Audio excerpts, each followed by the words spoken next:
Hey everyone, welcome to the channel. All Things Middle-earth here with a commander video on two commanders that I use in the Season 6 campaign, Rings of Power, Kings of Men. This campaign has some special mechanics that allow you to run some really unique troop comps, and to be honest, if you're not trying to run these in some way, you're doing it wrong, because these things are just broken. Again, nothing cheesy about it, it's just how this campaign works with the troops that they give you.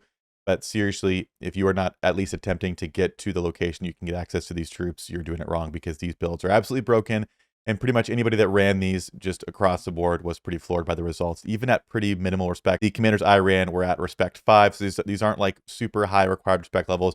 I've got a lot of screenshotted battle reports from myself as well as my teammates running, decent gear. It's not like you need specific gold gear with specific effects. It can be run with a variety of different pieces of gear. You just need the troops to make it work. And I do think this translates to other commanders as well. So you can definitely get creative and make a lot of commanders on your roster a lot more viable in this season. So if you're playing Season 6 or considering it, please stay tuned, because the whole breakdown on this Season 6 broken troop build is coming up in just 1 second.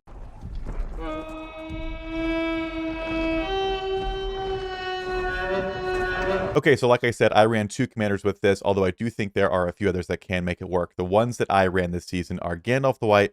I've got him at respect 5. Now, Gandalf the White's a great commander either way, so I would probably encourage investment in Gandalf the White regardless of this video or not. He's a really solid good side commander, especially once you get to looking at his R10 item. He's one of my favorite tier 3 commanders. So Gandalf the White's fantastic either way, so this is one that I would actually encourage investment regardless. The other one, though, is Radagast, who I had really surprising use with.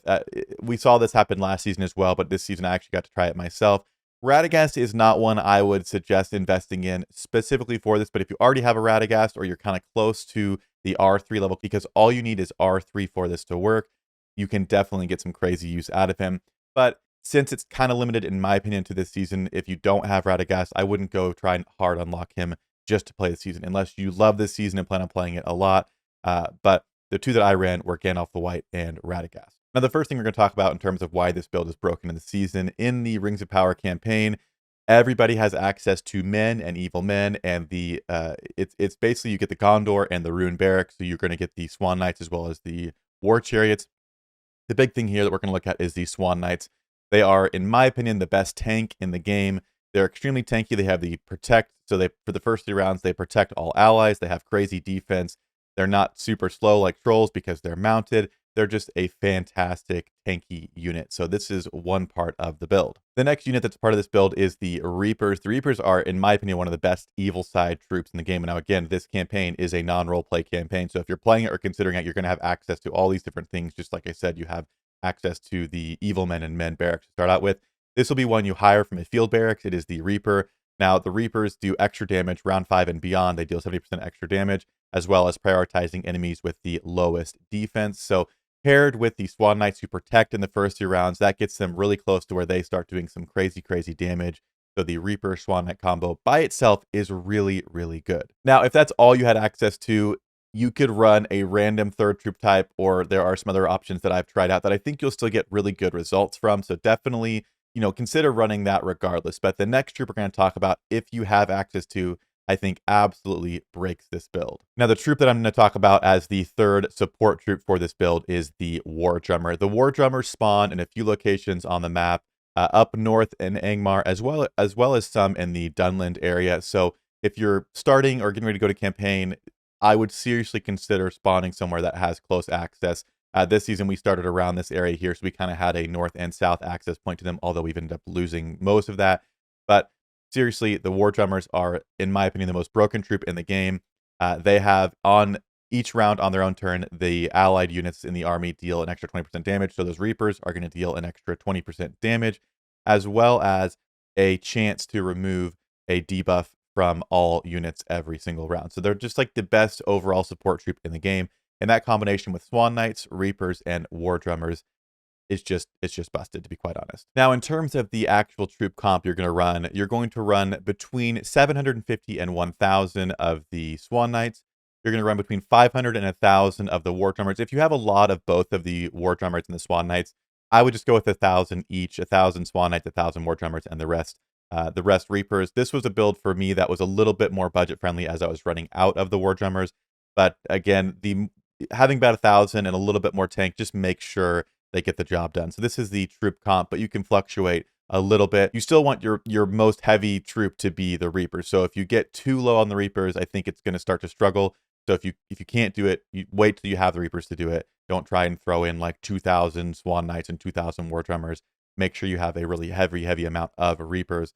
But about 1,000 Swan Knights and 1,000 War Drummers, and those can be adjusted, is the troop build. Now let's talk about the gear options that we're going to do for these builds. Again, they could be the exact same for both these commanders, but I'm going to show you some different options that I ran and saw success with. Number one, the best gold weapon in the game to boost troop attack, which is what we're trying to do here, is the gigantic hammer. So if you have a gigantic hammer with rend, that's, in my opinion, probably the best one. I have Trolls command on 2 of them, and I'm trying to get the second one going. But if you have this gold item, regardless of command, it's the best one. Otherwise, if you can do a cutlass with melee might, again, I don't actually have a melee might cutlass on this account, which is kind of shocking, but a cutlass with melee might strengthened all the way is going to give you 3 army attack for the Reapers. And then you want to go, again, melee might is going to be a % base damage increase. So either way, the cutlass or the gigantic hammer is going to be very good. But the more damage you can get the Reapers to put out, the better. Next up for the chest piece, my gold suggestion is going to be the Mithril coat with tactical maneuvers. This item specifically on these commanders, Radagast and Gandalf the White, who already have very good focus. The additional focus plus army defense just makes them even more tanky. Tactical maneuvers also reduces the damage in the first 3 rounds. So if you get some decent refinement on this piece, it starts to really get crazy. This is becoming my favorite, like, best in slot piece for like any focus commanders in the game. But this would be my choice for both of them. Otherwise, you could also do a superior hauberk with burn protection. And there is an argument for this all the time just because of the amount of Witch Kings you may be seeing this season. So the extra burn protection, especially on Radagast. So Gandalf the White, he does have high alert, so he has some built-in burn protection. Radagast does not. So I did find this I liked better on Radagast. But I think either option is very solid for them. Again, if you hit a Witch King with Gandalf the White and you have burn protection, it's going to be nothing. But this worked for me against Witch Kings very well as well. So if I had to do purple or gold, it'd be one of these 2 with the effects that are listed here. Now for the helmet, I would either do a bone mask or a casque of the submerged isle. We've got both of those right here, as you can see with these effects. You can either go with Aegis, obviously in the casque, just to protect the Reapers from stun, from madness, that kind of thing. This is one of the best helmets in the game, regardless of what you're doing, so no surprise here. But for the purple option, you get the bone mask with Hysteria. You could do Hysteria or Manipulate. It just depends on what you end up going up against. Sometimes Hysteria is very nice. If it lands properly, you're adding a lot more damage to your kit. So I found on Radagast, I prefer the Hysteria because his damage was not quite as high as Gandalf the White. Whereas Gandalf the White with the higher damage, I think could benefit more from a Manipulate build. So if you hit a Witch King, for example, and you land Manipulate, which reduces the damage of a certain troop type, if you happen to land that on the Alchemist, it completely shuts it down. So again, the Manipulate's great for against troop comps that really focus on one troop doing a lot of damage. A little bit of RNG involved. But if your commander's already doing a lot of damage, consider doing Manipulate. If your commander's not doing a lot of damage, like a Gandalf the Grey or a Radagast, maybe consider Hysteria to increase the damage output that is happening on your enemy. And last but not least, you're going to run the Worn Out Smoking Pipe with Sustain on both commanders. I don't think there's a better gold option. The only thing you consider is maybe a Palantir with Tactical Mark. That's going to give you high focus, army attack, and pursuit, which is very good. But the high focus on the Smoking Pipe with Sustain is just hard to beat. So again, it's a sustain, it's an effect modified by focus. So all the gear we have boosts the focus. These commanders have high focus already, and so the heals are kind of nuts on this. So I would definitely run this purple item here. However, if you didn't have it, or maybe were limited on what you had and you were wanting to run both the guides like I did, if I had a Palantir, that would be on one of them, and the pipe would be on the other, but my choice would be 2 purple pipes for both the commanders that I was running this season. So, but honestly, the purple pipe is one of the best accessories in the game, so if you don't, you should seriously be working on having several of these in your inventory, because they're useful on so many commanders, because it's, again, it could be a gold item with how it performs. Now that we've covered the gear, again, these things can be interchangeable. I could move the burn protection to Gandalf. I could, change the helmet up. Either one of them could be on either one. Again, the cutlass could be an option. The idea is you want to increase damage for your troops and reduce the damage they're taking. It's all about the troops. So kind of, again, even Gandalf has some commander damage stuff. That's going to be all secondary to what the troops are doing. Now onto the builds. For Gandalf the White first, you're going to need R5 for this. You're going to run the White Whiter maxed out here with Reinforcement maxed out, White Council maxed out, as well as High Alert. And then this is where it gets a little interesting, because usually, this would be, usually you don't run Reinforcement, you run the Horsemanship with the mounted build Gandalf the White. But so far, we're not too different. But it kind of changes here. You don't see a lot of points in Wizard typically. However, I'm going to suggest up to 6 or 7 of them. I landed on 7 myself.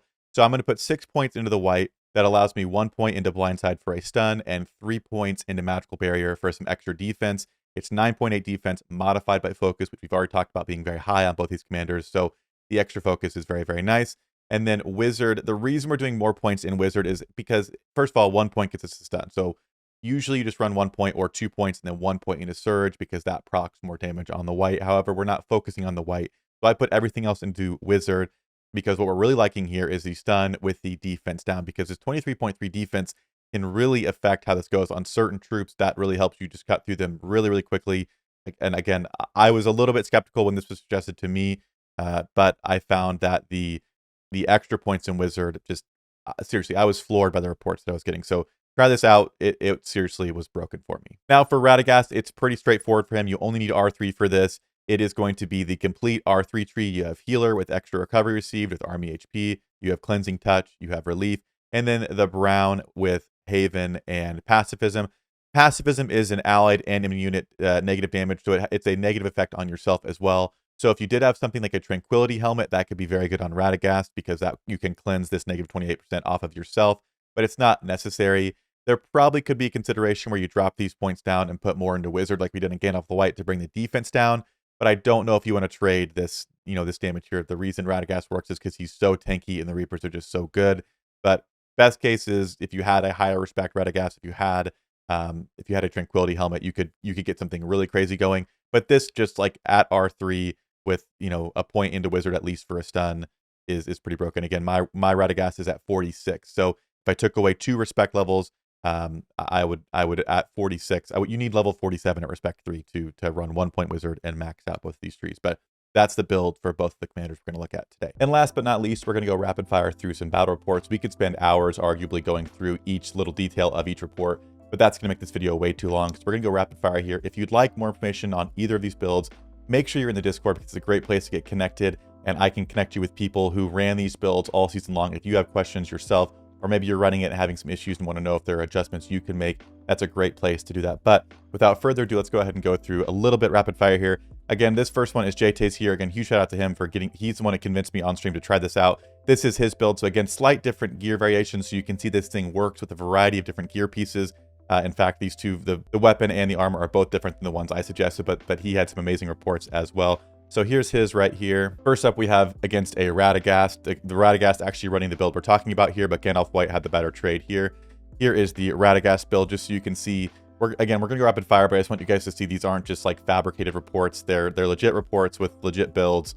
Again, sometimes the gear is going to be better or worse, but just so you guys can see what's going on here. Hopefully, the sheer volume of reports proves that this is definitely a viable thing in this season. Here's against the Dwalin, which I did find to be the worst case for me, just damage commanders in general. So this one actually went very, very well for the Gandalf the White. Then we've got a Sun End. Again, any of the range build Sun Ends are kind of a no-brainer. I'm not saying this build specifically is just, anti-Sun End, but it's the Reapers doing a lot of the work there. So obviously, Gandalf the White, Radagast allow the Reapers to really do their thing. So there's no surprise that Gandalf the White's taking out a Sun End. But again, the reason I love this build is because it wrecks Witch Kings, it wrecks Sun Ends. That's 2 of the most meta commanders in the game, and it performs really well against a bunch of other ones. Again, worst case, like we talked about, is the damage dealing commanders. So I'll show as many of those as I can. Again, as you can see here, some of these Dwalins you run into, cost-wise, this Dwalin might have won because it's all Guardians, but all in all, this is kind of the worst case in my opinion. So matching up against like the top tier meta commanders and then doing really solid against a lot of other ones is a win for me personally. Here's that Sun End gear. Again, as you can see, the Sun End is arguably better geared than the Gandalf the White. Just like I said, the Gandalf White takes care of Witch Kings. Now this Witch King doesn't have a taunt, which is not a way I like to run. I like to run a taunt on my Witch King,